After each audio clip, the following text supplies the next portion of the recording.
Welcome into Kitchen Talk Pickleball Edition. I'm your host, Caitlin Miller, and this week joining us is Todd Muffley. Todd, it's so good to have you on. I know you're associated with 110 Hats. You also have your own website, Mojo Pickleball. So, Todd, tell me a little bit about, first of all, how you got started in the whole pickleball world. Awesome. Well, thanks for having me on your show. So I moved to Wilmington, North Carolina in 2017, and I went from tennis, and I was playing racquetball at the time competitively. And when I moved here, they didn't have any racquetball courts. They just burnt down. And so I'm like, okay, I just sold a business. I have nothing to do. And I just started Googling things, and I found the House of Pickleball. And I'm like, what the heck is that? And so I went there, and they had 6 beautiful indoor courts. And I just started playing with my 70 and 80-year-old friends who beat me religiously. And I just kept on going and getting better and better, and just fell in love with it. That's awesome. Do you play racquetball anymore? No, I don't. Okay, you're addicted to pickleball now. Exclusively pickleball, that's right. So what came first? Did you create the hat company first or Mojo Pickleball? So I created Mojo Pickleball first, and I came up with that. So long story short, my friend Ken and I used to play in tournaments a lot together. And so I played in over 80 tournaments. Not at, I started at 3-5 and moved up to 4-0, then 4-5. But he always went by the moniker Buffalo. And so we would be sitting like Daytona, and he'd be like, Todd Muffley and Buffalo, please report to court 30. And I'm like, that just doesn't sound right. I need a moniker too. So I used to be an angry tennis player, and then I was an angry racquetball player. And I decided not to be an angry pickleball player. So the whole mojo is supposed to be the whole Zen, yin and yang type of philosophy, dink and drive, and just more of a philosophy of having fun instead of, being competitive and being mad. So I started with Mojo Pickleball. And I did some hats, but, I'm just a guy working out of his home, and it's just like I can't do everything. So I really went with Mojo Pickleball to do shirts and, get my creative designs out. But I always have people wanting hats, and so I don't want to inventory hats a lot. So I decided to do short run exclusive hats that once there's 110 of them gone, they get retired, and then we go to the next design. So I sort of do all types of clothing now. Wow, that's awesome. And that again, like your motto, it's like make 110 hats of one design, then when gone, on to the next. So, how do you kind of come up? I knew you're wearing one of the hats right now that Yep. says Ernie, but how do you come up with these designs and keep up, with the rotation? So I own a marketing agency. And so in my previous life, I owned a large agency. Now I own a small one, but I'm an idea guy. And just like people have hobbies, my hobby is ideas. And so, I have, like, on my phone right now, I probably have 30 hat ideas. I have, 10 t-shirt ideas. I'm starting a clothing line for sweaters, sweatshirts, hoodies, and just regular pullovers. Um, Sort of a sneak peek into that, but it's going to be the same thing as 110 hats, except it's going to be even more exclusive because they're all hand sewn. And it's just a way for me to be artistic. So ideas are just my way of having fun and getting things out of my head and into the real life. I love that. And any reason behind the number? Like, how did you choose 110 and how did you just kind of come up with that concept in general? Well, I was watching Shark Tank, and this lady had a brand that she was doing drops. And again, not a clothing guy, right? Just a guy who buys clothing, not much, but and she was talking about how much money she made on these drops. And I just said for a second, wait a second. You mean she gets things, puts them in her website, and then they're gone, and then she goes to the next one? I'm like, that's what I want to do. That just sounds fun. So I took that philosophy and decided to try it with hats. But the name 110 Hats came up because our family motto is never give up, never surrender. And my dad always was, give 110% on the courts.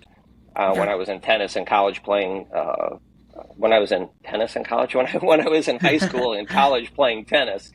And so I just took that moniker and made the hat company 110 Hats.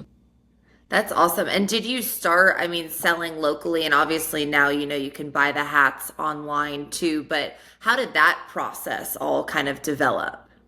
Well, I, I wanted to have a proof of concept. So when we started Mojo Pickleball, I went to four different pickleball events and just wanted to see if people liked what I had.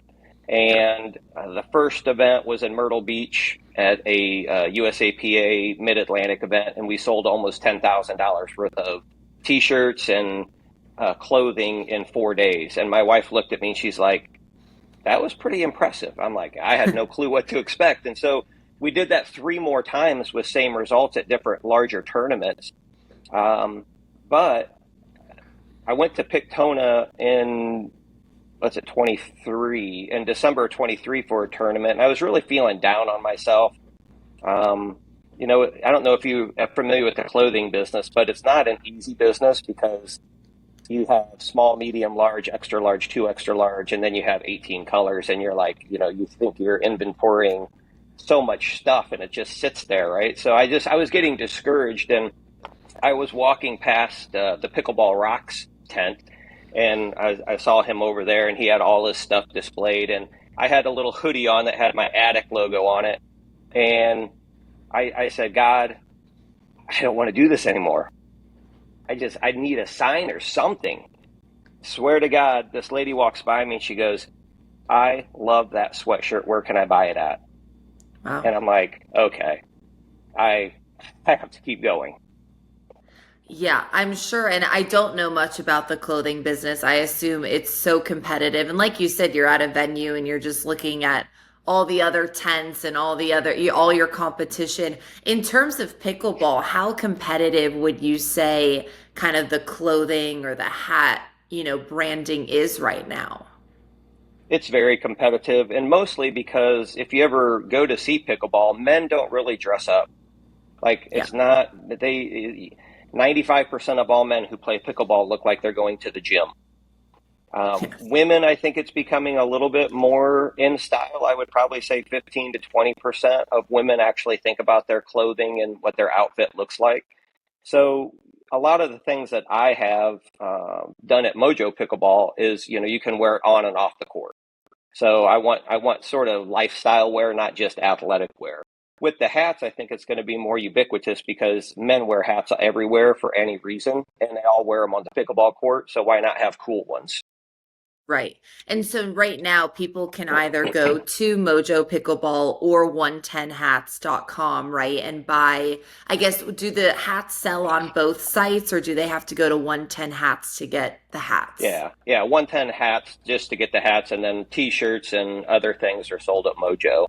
And then we I just started this and I wasn't sure even if the 110 hats was going to be good or not, but it's been starting to sell. And now I decided to launch multiple hats at one time, still limited quantities. But like right now, our next hat that we're launching in a couple of weeks is a women's hat that has a ponytail holder in the back.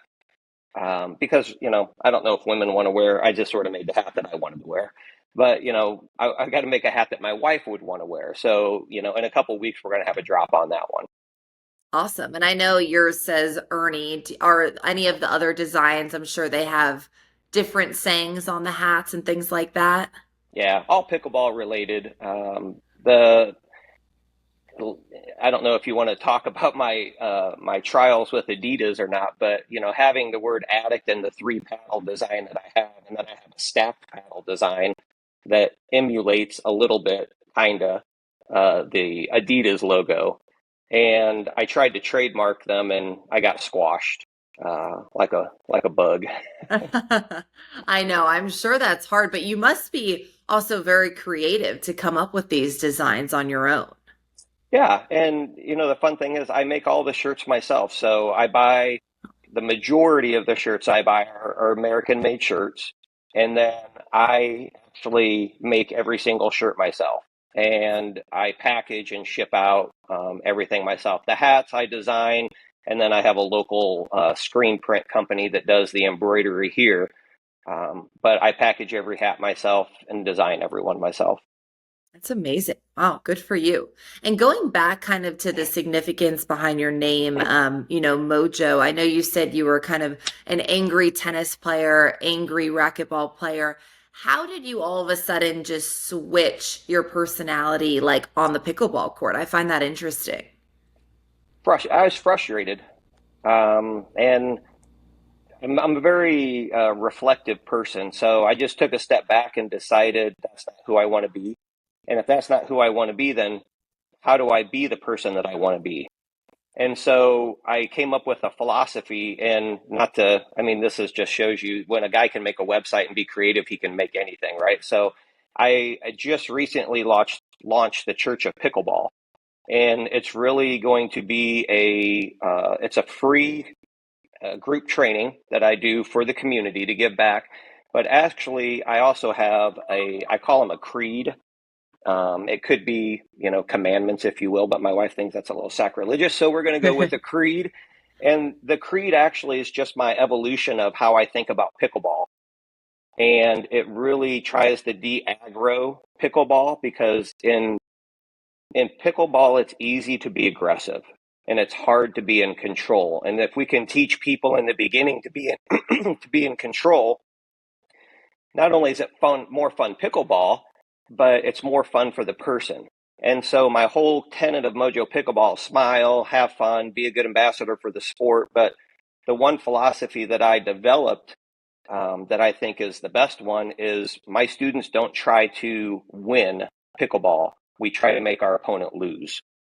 And when I can get people to have that mindset and actually embrace that philosophy, they become better faster. That's so interesting. And I feel like pickleball, I mean, like you said, the mindset, the mental game, it is so hard because it's such a game of momentum and they're quick games to 11. And it's just like you really have to have a strong mindset about how can you make your opponents lose? Because, I mean, you could be up 5-0 and then the next thing you know, you're losing 8-5. It's for me, that was the big adjustment coming from other sports to pickleball is just that quick change in momentum. Yeah, and so I have these creed on Mojo Pickleball, these sort of 10 tenets that I go by, and the the amount of people who hear what I'm saying but don't implement it, it's amazing. Just because, like you said, it's just like in society when somebody pushes at you, you push back instantly or reactively, and it's just like, no, you don't have to. You don't have to speed up every ball you're invited to speed up. You can be in control without hitting the ball hard. One of my other tenets that I have is, and this goes to that angry part, is a lot of people who played racket sports like myself since I was, 12 years old, we have a perfectionist mindset.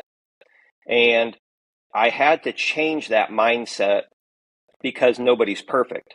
Nobody can always be perfect. Instead of getting mad when I missed that shot that I think I should make, now my mindset and what I teach my students is get mad when you make the wrong shot selection, not when you hit the right shot selection wrong. And it just really Interesting. helped. It really helped me not be an angry pickleball player. It really helped me say, "Man, I missed that third shot drop, but wow, what a great choice to hit a drop in that situation. Now go try it again." And that Right. really was a pivotal move. A pivotal. That really was a significant movement in my thinking to get me to not have anger when I hit the wrong shot poorly. Yeah. And it will make you a better player by trying those shots that are strategically, more smart. Even though, like, let's say you miss a third shot drop, that was probably the right choice rather than driving and potentially, just winning that point because it's an easier shot. Yeah, I tell beginners that they can get better faster by just doing those two things. Yeah. And it's amazing how it actually works. And obviously, like you said, I mean, you've been playing racket sports your whole life. I have as well. But it seems like pickleball has completely, changed your mindset. And obviously, you're giving back in so many ways. How has this sport changed your life? Phew. Well, you could see my office. You could see it changed my life from being surrounded by clothing and a mannequin. It changed my life because, most of my friends play pickleball. And if I sit and I'm like, I'm counting my friends, I'm like, pickleball, pickleball, pickleball, pickleball. It's interesting, I have conservative friends, I have liberal friends, I have rich people that I play pickleball with, ultra wealthy, and then I have guys who, can barely afford a paddle. It's really the great equalizer of sports. It doesn't cost hardly anything to play. Everybody can learn it. You can play with an 80-year-old or a 9-year-old, and it's it's just fun. And so it's impacted not only my life, but I think the lives of, thousands of people here in Wilmington because it's a place where you can go belong. Definitely. And you were saying too, I mean, I live in Nashville, you live in Wilmington, North Carolina, that you guys have quite a big pickleball scene over there. Yeah, the Cape Fear Pickleball Club, founded back in the early, I think 2014, 2015, has over 1,000 members. And Oh, then the House of Pickleball has 12 indoor courts. In Leland, they have 1,500 plus members. And then the large subdivisions, 400, 600, 800 members. So if you look at Wilmington in a whole, we have a very strong pickleball scene, which is interesting when you go visit other places, and you say, what's your rating? And they're like, oh, we're 4.0s, and you play with them and they can't hit a drop shot. You're like, it makes you think about the rating system in other places and how the competitors that you're playing against in your own backyard rate nationally. right, right. No, I know. And to play against that tough competition obviously helps you, especially as you're, traveling to other places and seeing the difference in those skill levels. And I know you said you did start doing, traveling and competing at the 4 or 5 level. Are you still doing that? Well, I got to my duper was just under 4.5, and then I had foot surgery, and Oh, so now I'm shoot. back to 4.1 and getting back into playing. I haven't played a tournament since December, so sort of a bummer. But up until then, I played in 75 tournaments since 2019. So looking Wow. forward to get back into it this fall.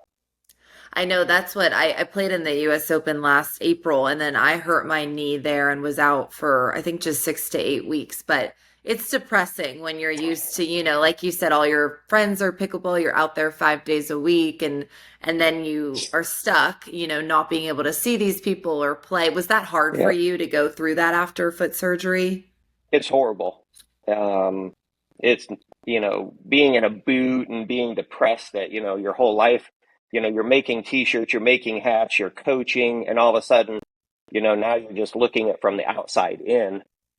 Luckily, I got to heal quickly, and I do have a robust coaching business, and so I did get my fix by at least helping students in doing that. But just recently, like I played my first since man, my surgery was back in like January.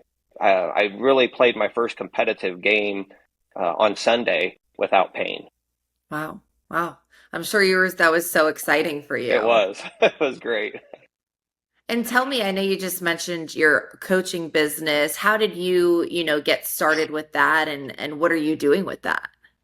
So in 2023, I decided to take my philosophy on the road, if you will, and try to impart it to other people. And so I decided to give free lessons. So anybody who wanted the pickleball lesson, I would give a free lesson to you. You could go to my website, you could sign up, and my goal in 2023 was to give 100 free 90-minute lessons to teach people pickleball. And so I flew past that and did over 150 lessons that summer. And I just wanted to give back to the community. And then from that free lessons, of course, people get to see if they like you and like your coaching style. And then I just went on to charge. And then I just build up and I run invitationals, I run clinics, and mostly just do private, one-on-one lessons. That's amazing. And do you work out of like one specific facility or are you kind of wherever there's an open court or how does that work? Yeah, it's interesting. In Wilmington, there's not a lot of public pickleball courts that are permanent. We just got six, which is good for here. But we have a lot of tennis courts that we put up the temporary nets and the lines and whatnot. But the House of Pickleball in Leland now has 12 indoor courts. So I'm lucky enough to be able to teach there and be a part of their program. That's amazing. And what has been, the most rewarding part about coaching and kind of that journey of going around and teaching people and giving people that opportunity for free? Well, a couple things. I love, love, love. I mean, unfortunately, I'm a better coach than a player. So I love helping people. But the other day, I had a family of four. We did a 2 hour lesson. They never picked up a paddle. They've never held a tennis racket. Never played golf. They were surfers and water sport people. And in 2 hours, I had a 15-year-old, a 21-year-old, and a mom and dad in their 50s playing a game of pickleball. Now, it wasn't well, but they could serve, they could return the serve, and they knew the rules, and they had a blast. Now, I felt like a failure if I just taught them for, an hour and 45 minutes. And it's just like, come on, guys, I just taught you that. But they loved it. They had a blast. And when they walked away, they know that they could go and play as a family together. And that was very rewarding. I know. I think, and I still coach a little bit on the side as well, but you don't realize like coming, like we both came from racket sports. So I'm sure even just to begin with, we were pretty confident about showing up to open play or just our skills, but you don't really realize how many people until you are coaching and interacting with beginners, how scared people are to show up to an open play. And so when you're able to build that confidence for someone and they're like, okay, like now I understand the rules. I understand, how to serve, return, whatever, hit a volley. And it's nice to see like, okay, I actually helped instill that confidence so that they can show up to a facility and meet the amazing pickleball community. Yeah, I love being able to. I mean, serving is a great example, right? It's like one of my philosophies is in is better than out. And now that seems really stupid, right? Well, of course, in is better than out, but when we're trying to hit a shot and we're aiming for the corner, is that where we should be aiming? In is better than out. Hit it in the middle, then you don't have to worry about it. But being able to teach people to drop a ball and serve that have no concept of spatial recognition between their body and their ball or how to hold a paddle. And when I got this 15-year-old the other day to serve in on the third time. And I Wow. literally, I literally just dropped my paddle and just was like, wow, that was awesome. That's amazing. It's so nice to see their faces, light up too and their excitement for this sport because obviously, we're both so passionate about it, but seeing other people kind of catch that bug too, it's so nice to see. Yeah. And the the great thing again, like I said about pickleball, is anybody can play with anybody. So Yeah, when I started, there was a couple people there in their 70s, and they used to kick my butt. And now imagine if you were going to go play tennis against a 70-year-old. I mean, come on, the skill level could be very, have a very broad disparity, and you could easily kick their butt. But in pickleball, a young person, even with, a little bit of skill, can get beat by an old person with, for sure. more skill easily. And I love that about our sport. I love that too. I mean, I just played in PPA Atlanta and we were in the 10 to 34 bracket. And I mean, we had 16-year-olds like kicking butt. It's like, it's crazy to see just the like age. I say like looks, age, nothing matters in this sport. Like, it's all free Exactly. game, which is awesome. I mean, I think this is the only sport I've ever seen where that actually is possible. Yeah, it probably is. I can't think of another one either. And what about, I mean, too, I think the biggest, some people like friends even of mine are with no racket sport experience are like, oh, we're scared to try pickleball because we don't have that maybe hand-eye coordination or they're scared that they don't. So what do you recommend to people who are wanting to try pickleball but don't necessarily have a racket sport background? So I would say find a competent local instructor. Take one lesson. Don't sign up for a group of lessons. Don't sign up for a group lesson, and don't sign up for 20 lessons, right? Make sure you find somebody that's competent, somebody who is a good player, but also a better coach. Just because you're a great player doesn't mean you're a good coach, and just because you're a good coach doesn't mean you're a good coach at pickleball. Um, I don't think they'll mind me saying it, but this family of four that I taught the other day, they had never taken a lesson before, Um, oh, actually, excuse me. It was the couple I taught after that. They had taken lessons in a city in North Carolina for 50 weeks. They signed up for 5 10-week classes, Oh my gosh. and they were horrible. They had such bad form. They learned bad habits, and they even told me that. And so I think it's with anything, buyer beware.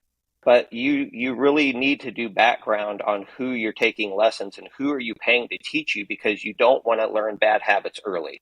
You want somebody who will be fastidious about your grip, your body placement on the court, your positioning, just everything. And it's so easy to get duped when you're paying somebody 50 or 80 bucks to do a pickleball lesson. You just have to be careful.